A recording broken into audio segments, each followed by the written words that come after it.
Assalamualaikum warahmatullahi wabarakatuh. Selamat siang semuanya. Perkenalkan, nama saya Nina Sri Putri dengan NIM S1121231013 dari Prodi Antropologi Sosial kelas A Fakultas Ilmu Sosial dan Ilmu Politik dengan mata kuliah Teori Antropologi 2. Hari ini saya akan mempresentasikan materi tentang teori postmodernisme. Materi ini akan saya bahas dalam 4 bagian utama, yaitu yang pertama, kemunculan dan latar belakang teori. Yang kedua, asal mula dan konteks budaya sosial budaya kemunculannya. Yang ketiga, tokoh-tokoh utama beserta pemikirannya. Dan yang keempat, perkembangan serta pengaruhnya dalam kajian antropologi. Baik, inilah penjelasan dari saya. Pertama, kemunculan dan latar belakang teori postmodernisme. Muncul sekitar pertengahan abad ke-20 sebagai respon kritis terhadap modernisme. Kalau modernisme itu percaya banget sama rasionalitas, ilmu pengetahuan, dan kemajuan sebagai solusi dari segala persoalan.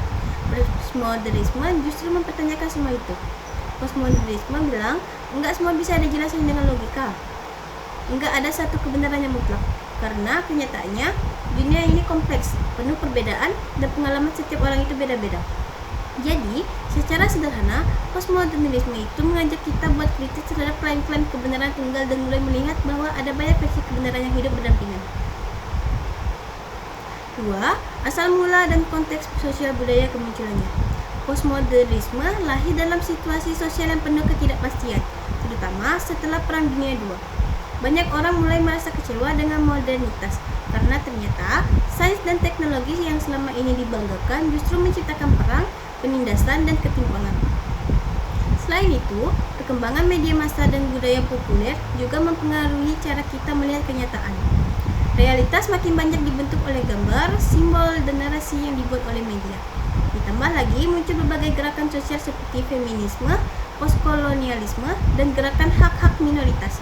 Semua ini mendorong munculnya pemikiran baru yang menolak dominasi narasi besar dan memberi ruang bagi suara-suara pinggiran. 3. Tokoh-tokoh utama dan pemikirannya. Ada beberapa tokoh besar dalam postmodernisme, dan masing-masing punya pemikiran yang unik. Pertama, ada Jean-Francois Lyotard. Lyotard terkenal dengan kalimatnya incredulity towards meta-narratives. Artinya, dia mengajak kita untuk tidak lagi percaya pada narasi besar yang mengklaim bisa menjelaskan semuanya. Misalnya, narasi tentang kemajuan, agama, atau ilmu pengetahuan yang mutlak benar. Kedua, ada Jacques Derrida. Derrida mengenalkan konsep dekonstruksi. Dia mengajak kita buat membongkar teks dan mencari makna tersembunyi di balik kata-kata. Menurut dia, makna itu nggak pernah tetap, selalu tergantung konteks. Ketiga, ada Michael Foucault. Foucault membahas soal hubungan antara pengetahuan dan kekuasaan. Katanya, apa yang kita anggap benar atau ilmiah itu sebenarnya dibentuk oleh sistem kekuasaan. Jadi, pengetahuan itu bukan netral, tapi punya efek kuasa. Keempat, ada Fredrik Jameson. Jameson melihat postmodernisme sebagai bentuk budaya dari kapitalisme, tahap lanjut. Di masa ini, segala hal bisa dikomersialisasi, bahkan seni, identitas, dan pengalaman pribadi pun sekalipun. 4. Perkembangan dan pengaruh dalam kajian antropologi. Dalam antropologi, postmodernisme membawa perubahan besar, terutama sejak tahun 1980-an. Postmodernisme mengajak antropolog untuk lebih sadar diri dan reflektif. Dulu, antropolog sering merasa bisa menggambarkan budaya orang lain secara objektif.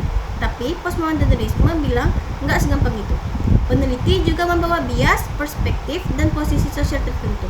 Makanya pendekatan refleksif jadi penting. Antropolog harus menyadari bahwa mereka bukan hanya mengamati, tapi juga membentuk narasi tentang budaya yang mereka teliti. Selain itu, postmodernisme juga mendorong etnografi menjadi lebih eksperimental, naratif, bahkan seperti karya sastra. Contohnya bisa dilihat dalam buku Writing Culture karya James Clifford dan George Martin. Yang paling penting, postmodernisme menekankan bahwa kebenaran itu banyak dan beragam, nggak bisa disamaratakan. Kita harus membuka terhadap banyak perspektif, apalagi studi tentang kebenaran. Sebagai penutup, postmodernisme adalah teori yang menantang cara berpikir kita sebagai tentang kebenaran, kekuasaan, dan budaya dalam antropologi. Postmodernisme mengajak kita untuk lebih rendah hati, lebih kritis, dan lebih terbuka terhadap keberagaman cara hidup manusia. Demikian presentasi dari saya. Terima kasih atas perhatian semuanya. Wassalamualaikum warahmatullahi wabarakatuh.